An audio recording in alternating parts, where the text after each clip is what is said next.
Nuclear power plants are currently viewed as the most efficient source of energy available to us. However, the nuclear waste they produce poses a significant challenge. Being radioactive, this waste will emit radiation for hundreds or even thousands of years. This raises an intriguing question: why don't we just dispose of nuclear waste in the sun? The straightforward answer is that rockets can explode.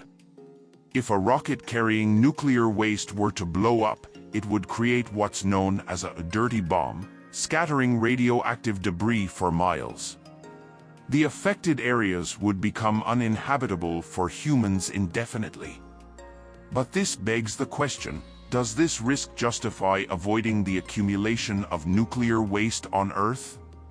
The Falcon Heavy by SpaceX stands as the most reliable and successful rocket to date, boasting an impressive 98% success rate over more than 1,500 launches. These figures are exceptional by rocket standards.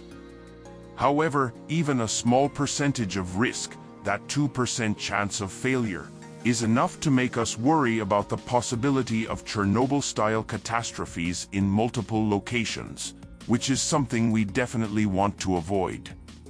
If the risk of a dirty bomb isn't convincing enough to deter the idea of sending nuclear waste into space, then physics offers another perspective. Interestingly, it's easier for an object to leave the solar system than to reach the sun. This is due to orbital dynamics and the vast amount of energy required to slow an object down enough for it to fall towards the sun, rather than just orbiting it or shooting off into space. So, besides the risks associated with potential rocket explosions, we also face substantial physical challenges that make disposing of nuclear waste in the sun less feasible than it might first appear. It might surprise many, but it's true. To exit the solar system, we need to reach a velocity of about 42 kilometers per second. That sounds fast, but it's achievable. The Earth is already moving at an approximate speed of 30 kilometers per second, which means we'd only need to add an extra 12 kilometers per second to that speed to leave the solar system for good. However, to reach the sun, the process is reversed. We need to reduce our speed. This means burning fuel in the opposite direction, and we'd need to eliminate all our current velocity, presenting a significant logistical challenge and fuel consumption. So, what can we do with nuclear waste if we can't simply launch it towards the sun?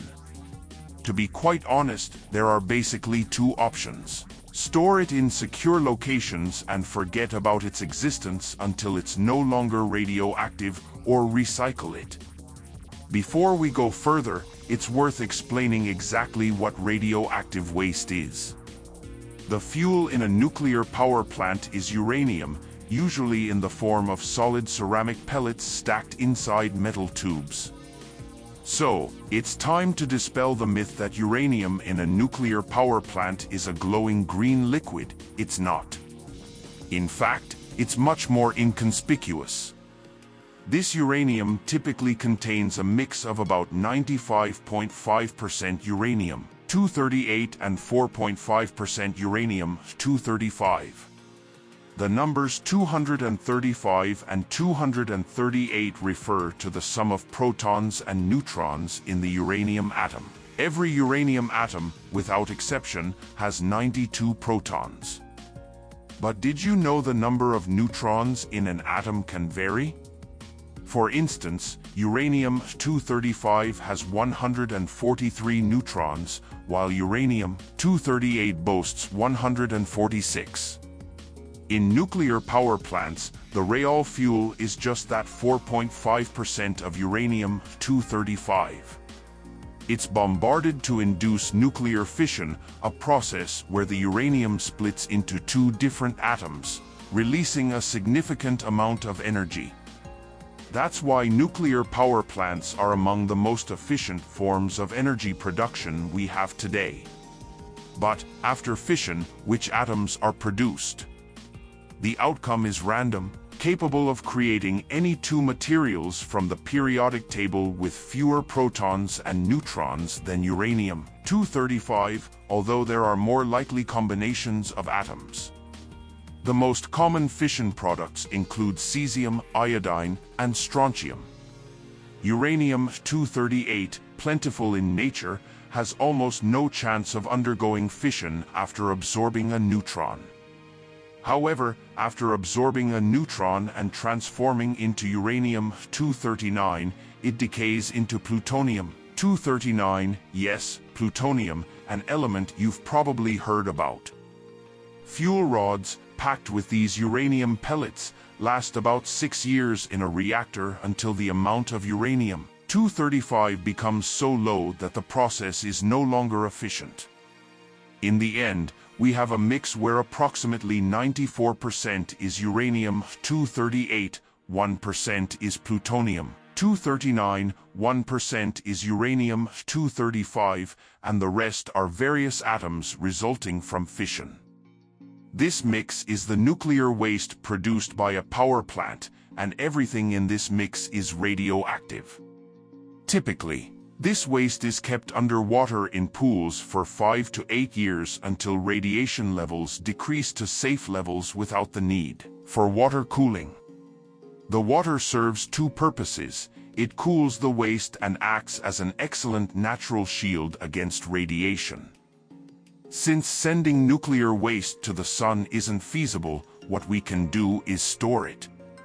Typically, it's transferred to concrete-lined containers, a type of storage designed to last from 50 to 300 years, enough time for most of the radioactive material to degrade, but not all of it.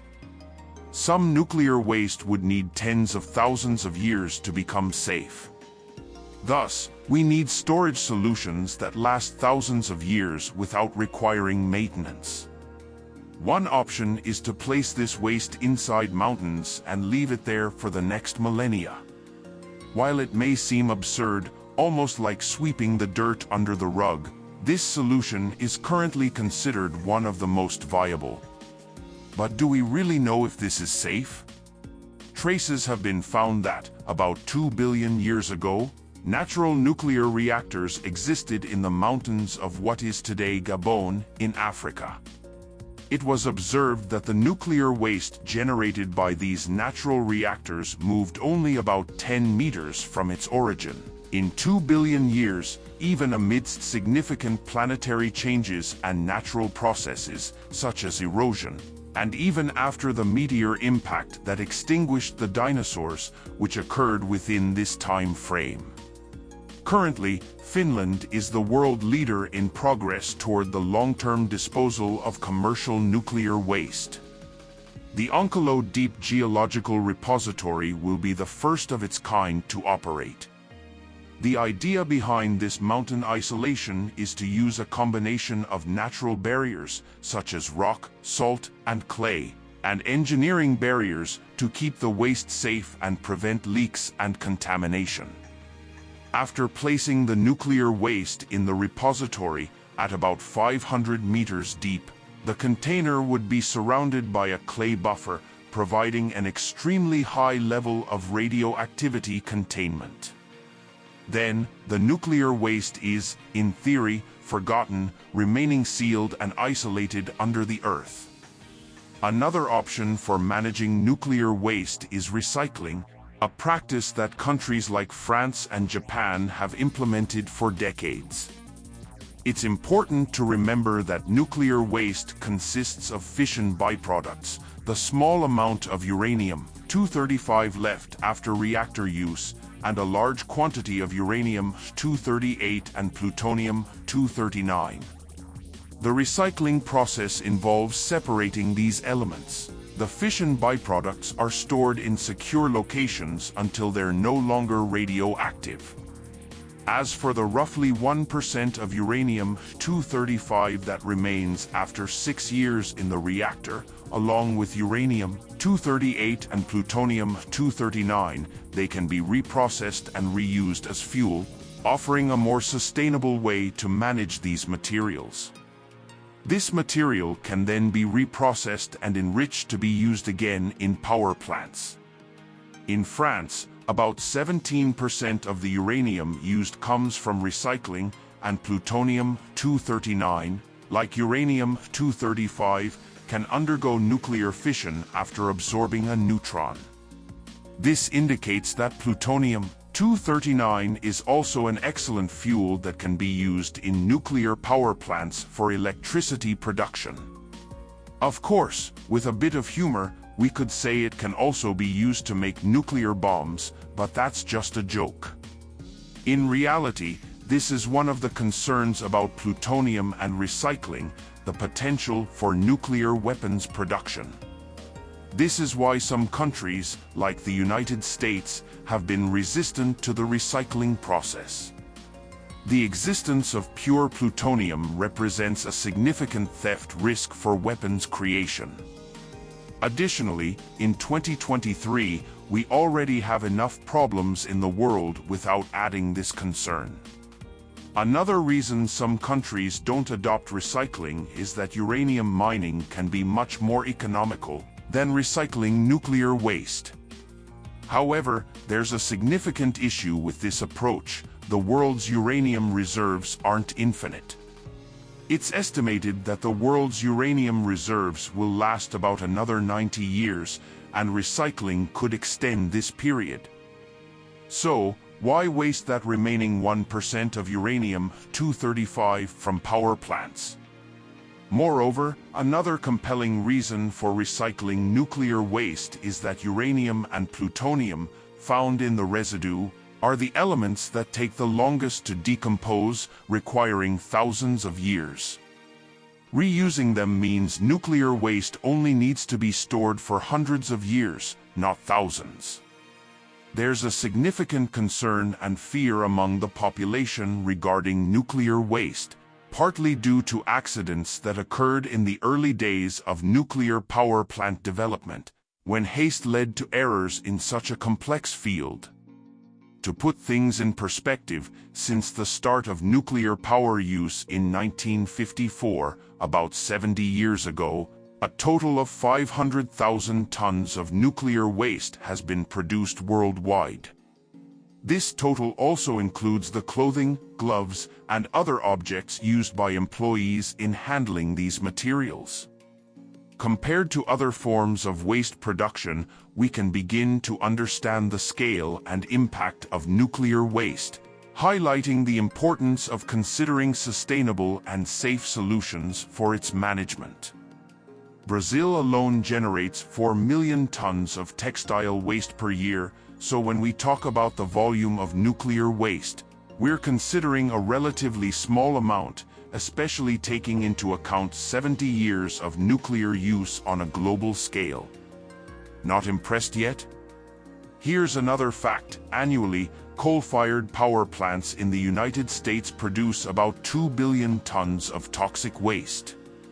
Despite the controversies, it's undeniable that nuclear power plants produce much less waste per kilowatt-hour generated than any other energy alternative. This comparison isn't meant to downplay the seriousness of nuclear waste, but rather to put into context a discussion that often tends toward alarmism on this subject.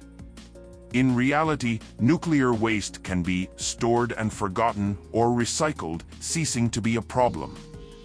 There are well-founded and effective strategies for managing this waste, and we are at a critical moment where humanity demands more and more energy, preferably clean. However, some people still feel more comfortable with burning coal than using nuclear energy. This reflection leads us to consider the need for information and education regarding the available energy options, as well as the importance of evaluating the environmental, economic, and social impacts of each energy source. By better understanding the alternatives and their consequences, we can make more informed and sustainable choices for the planet's energy future.